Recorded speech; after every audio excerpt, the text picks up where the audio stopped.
All right, welcome. Today, we're diving into a really different way of thinking about innovation. I want you to forget all the rigid flowcharts and step-by-step processes for a minute. We're going to look at a model that treats innovation less like building a machine and a whole lot more like guiding evolution. I mean, think about it. We've all seen this happen, right? A brilliant idea, a super talented team, tons of resources, and it all just fizzles out into a product nobody actually wants. So you have to ask yourself, what if the problem isn't the idea or the team? What if the process itself is fundamentally broken? What if we're all trying to follow a map through a landscape that is literally changing under our feet? And that really gets to the heart of the matter. The traditional view, the one most of us were taught, sees innovation as this neat linear journey. You go from point A to point B. But a much more radical and, I'd argue, realistic view says, no way. It's an evolutionary process. It's messy, it's unpredictable, and new things emerge in ways you could never have planned for, just like in biological adaptation. So let's really unpack this core theory. This isn't just another business framework. We're actually shifting away from management science and stepping into something much more fundamental, something that has been working for billions of years: evolution. The big idea here is something called evolutionary epistemology. It's a fancy term, but the concept is pretty straightforward. It basically says that the way we learn new things, the way knowledge grows, and the way we create new innovations, it all mirrors biological evolution. It's not about executing a perfect plan from day one. It's about creating an environment where the best ideas can show up, compete, and survive. So, how does this evolution actually work? Well, it's driven by a powerful engine called blind variation and selective retention. Let's call it BVSR for short. It's a three-step dance. First, you generate a ton of diverse ideas. That's the blind variation part. You don't know which one will work. Then you test them against reality. You see what sticks. That's selection. And finally, you only keep and build upon what actually survives that test. That's retention. Simple but incredibly powerful. Okay, but to use this engine, you can't just follow a checklist. You first need a kind of cognitive software update. This isn't just about learning a new process. It's about fundamentally rewiring your brain to see the world in a new way. And it really boils down to three foundational mindsets. First, you have to learn to see the world anew by literally detaching from your assumptions. Second, you have to completely redefine what success even looks like.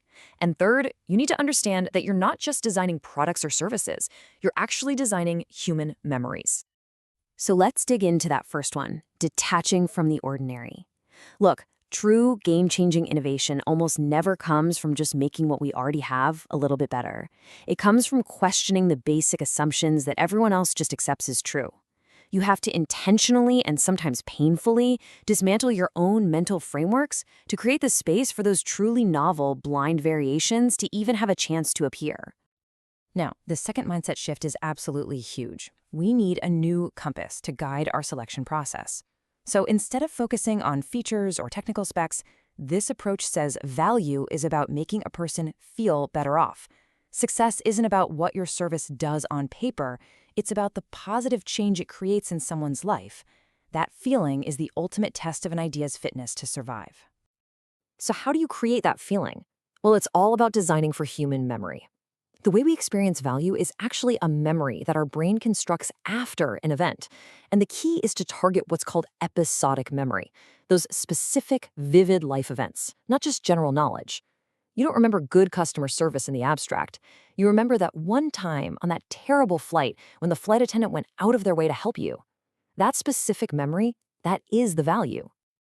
Okay, so with our brains properly rewired, now we can finally fire up that evolutionary engine.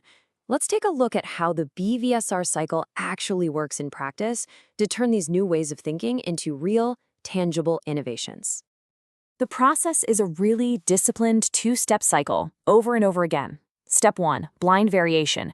You create a whole portfolio of cheap, quick, low-fidelity prototypes. The key is not to fall in love with any single one of them.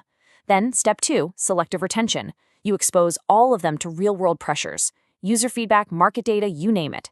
And you have to be ruthless about keeping only what survives. And listen, this isn't a one-and-done thing. It is a relentless cycle of create, test, learn, and repeat. But here's the thing. This powerful engine isn't running in a clean, sterile laboratory. It's operating out in the messy, complex, social world of real business and real human needs. So to have any chance of success, You need survival strategies for navigating that landscape. Now, here's a concept that might just bend your brain a little. We usually think you first have to define a problem perfectly, and then you go find a solution. But this evolutionary view says they actually co-evolve. Every single prototype you test doesn't just teach you about the solution, it teaches you more about the true nature of the problem itself. It's like they're growing up together, side by side. An idea also needs a support system to survive. That's where effectual networks come in. You can just forget that whole lone genius in a garage myth. Real innovation is co-created, like a crazy quilt. You bring together stakeholders who believe in the vision, who commit their own resources, and who help you shape the venture. This network literally becomes the innovation's immune system, protecting it and helping it survive. So how on earth do you actually train someone for this? Well, the SCAD MBI program puts it all together in a high-impact project.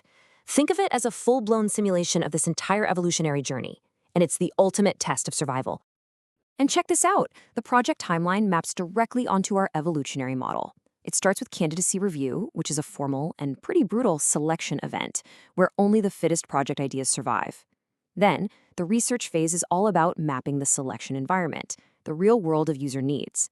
And the final phase is all about designing a solution that is fit for that environment and building the network to make sure it gets retained. It's the entire theory put into practice.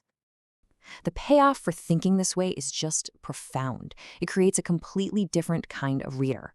You're no longer just a process manager, following a map someone else drew to a place they already know. You become an evolutionary guide. You have a compass, you have a set of principles, and you can skillfully navigate a world that is fundamentally uncertain and always emerging. And, ultimately, the goal here isn't just to create better products. It's to create leaders who are equipped not just to manage the world as it is today, but to skillfully guide the evolution of the future. I mean, that is a seriously ambitious and powerful vision for what an innovator can truly be. So I want to leave you with this one final question to really chew on. The next time you start a project, ask yourself this. Are you trying to build a predictable, perfect machine according to a fixed blueprint? Or are you trying to breed a resilient, adaptive species that's capable of surviving and thriving in a world you can't possibly predict? Because the answer to that, well, it might just change everything.